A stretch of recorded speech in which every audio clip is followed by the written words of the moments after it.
او پیرا و او آدمای کلانسال که نمیدونم کجا دارن میگیرید همه پادنوس هم میگیرید در یک چونیک چای میمون. السلام علیکم. خوب هستی؟ تیجی سازی درستی؟ تیجی سازی اینا بون باشه. من نصرت الله غیرتوف که سال اینجا دا انا گوشتینی همینجا دا چنور موبایلش هم بود یا موبایلش هم یک درخت بود اینجا دا من شید نورآبادی من روشنی بخشی به این کاشانه آبادی من. بهترین پهلوان داریم احکم جانه و چیل هنر داره. بیای حتا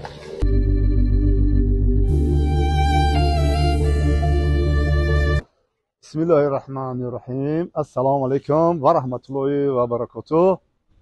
حاضر من در ناحیه نورآباد، یکی از منظره‌های زیبای تاجیکستان که این ناحیه نورآباد است در پیش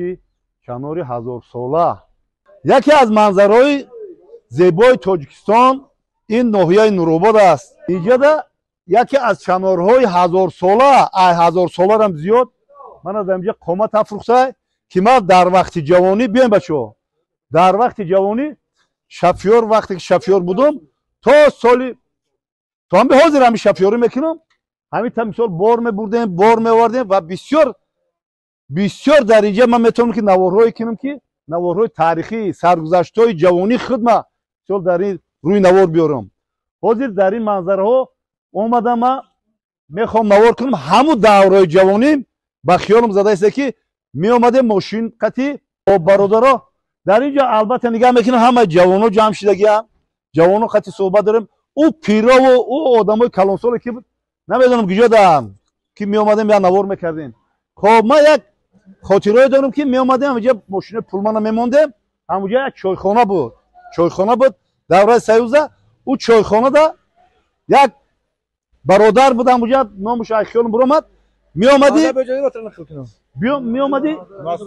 نصرالله الان همین خیلی بود که می اومدی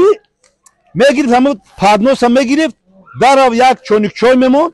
انا قند میمون، تخم میمون، سلیمش مثلا میمون، نان میمون. میگم که بابا بچه جان با چی اشتیا داری؟ میبینید که آخه تمام همه هست همین قدر میتونی وای میکنی سر میکنی. میرفتیم هم چایخانه دا میخوردیم بگذشته میرفتیم. برای این برادرها حاضر من این ناحیه نورآباد با نورآباد نو شدگی اونجا کمسمال‌آباد نو کمسمال‌آباد نورآباد نو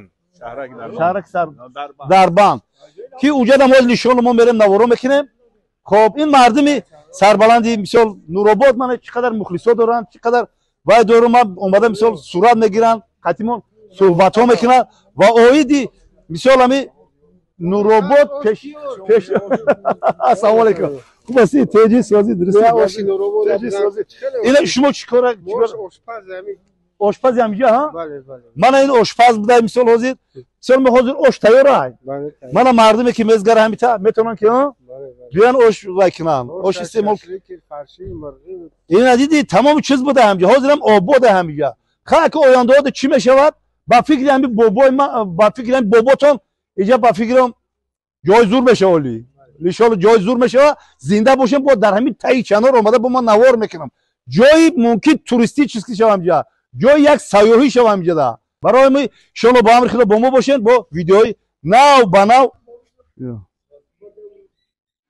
نه زنده باشی خدا نگهبان تو شما. خب برادرها حاضر ما در نورآباد در انا مهمانی نصرت الله غیرتوف و شهرت جان هستم. خب میبرایم در اینجا با نوارو میکنیم.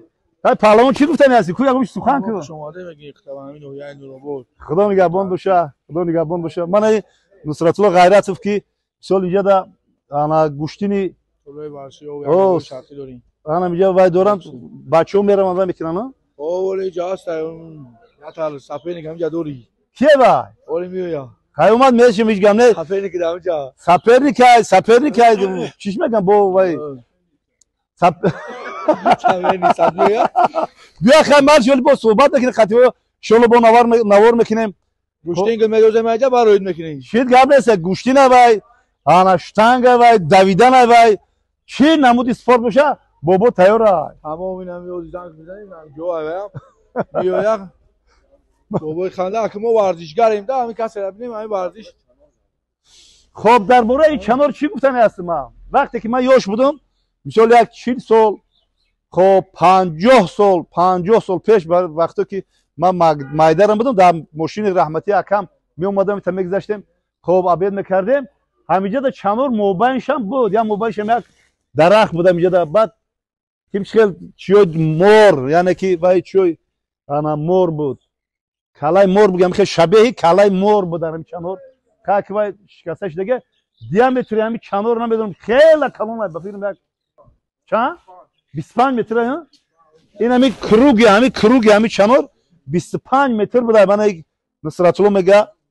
خب به نهایت جای خوب جای خوش منظره جایی که دوره جوانی ما همینجا گذشته گرد و ما هم یک انا گفتیم مردم که رگی خیشی تواریم همین طرف این روبوت های یعنی میشه ای غرمه یعنی میشه رفتگی تا یخ گذشتگی اون طرف سری خسور های خلاصه کرده گویم همین مردم تاجیکستان عزیزم همش مردم کوهسارن همش مردم کوهسارن اگر 4-5 پشت تا حساب کتاب کنه هممون سال خیش تبار میبریم برادرها دوری پیش ده اینجا یک چایخانه خورد کک بود آدمو بسیار بودن اینجا ده گشت و گذار میکردن به حد آدمو بسیار بود با تشابوسی پیشوای ملت اساسگزار صلح و وحدت ملی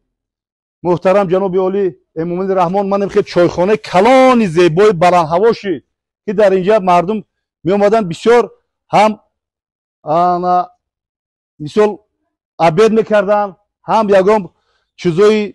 مثال تویوناش هم میگذراندن هم یک جایی با شکوهی مثال بزم بازی مردم نورآباد بود خب ایشان با امر خدا ای خدای خود میداریم که آینده ها باز اینجا یکی از منظرهای بزرگ تاجیکستان عزیز سربلند میشود خب من همین چنار زیاده از 1000 ساله بین شاهراه دوشنبه و چین راه ابریشم میگفتن اینجا جایگیر است حاضر یک لوحه است من این لوحه را میخونم نزدیک بیام دائما باشی فروزان شید نورآباد من روشنی بخشی به این کاشانه آباد من ای نیاگانت بابا و اجداد من بس قدیم و ولی عین زمان نوزاد من ارتباط با تو دارد پایه بنیاد من چنار حتی بیبی تاریخ زیاده از 1000 ساله داشته بلندیش 50 متر قفسیش 25 متر است همین چنار که این چنار لبه جان یا بوریا میگیریم بیا زنده باشه خدا نگهبان تو باشه شین من 400 ان شاء الله وای میکنیم من خیلی مخلص اومدم بورا اینطور وای میکنن صورت گرفته هستن یک نوار کردگیرون یک سال خاتم برادر اویدی چنار اویدی مثال شو یادداشت خودمون همین خیلی یاد داریم که همینجا در بالا همین چایخونه در منطوخانه بود خب اینجا منطوخانه بود اینجا شودرمون اکای خیبر کار میکرد در همین منطقه اینجا در با شودرمون اکای نصرالله بود چایخانه چی بود گذشته رفتم خدا رحمتشون کنه چایخانه ما بسیار آباد بود از دوشنبه می اومدن همینجا خلفی کمسماله بود همینجا می بردن می اومدن همینجا عبید میکردن با میرفتن حتی ای پامید همینجا گذشته شهر میرفتن همینجا عبید میکردن چایخونه مو بهترین چایخونه بود خاطرسان میکنیم که این راهی که پایان ده بود این راه نبود در ما همین راهی مثال خاروغم خواب و روبادم همین راه خطی میگذاشتن دستراش گروز میگفتن همین راه خطی مثال گذشته میبردم انشالله با امر خدا ایجاد یک جاهای سیاحی میشود انشالله با امر خدا روز میرسد که از تمام کره زمین مردم برای تماشای من این منظرهای زیبای تاجیکستان بسیار میبیاین زنده باشه برادرها انشالله با صحبت ها میکنه با نوارهای خوب میکنه کنه پهلوان چی گفتنی هستی؟ بچه‌ها خونه سیختن میگه خونه عبید بریم میگه چی گفتنی؟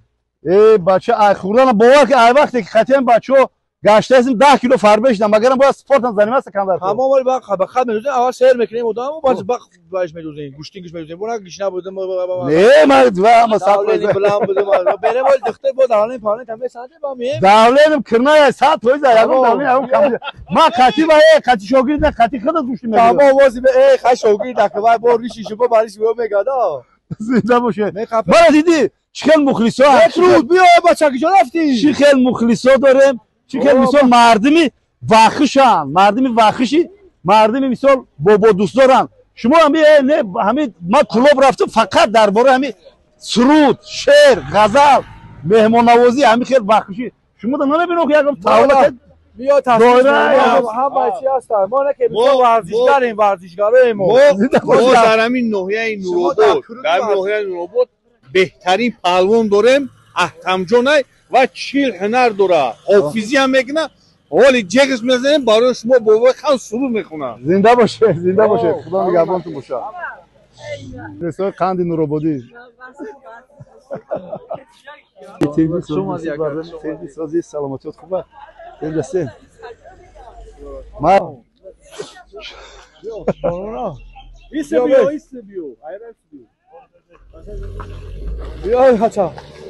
سلام علیکم برادران. ما با بابای خان مهمونی با ناحیه نورآباد و ورده سیمش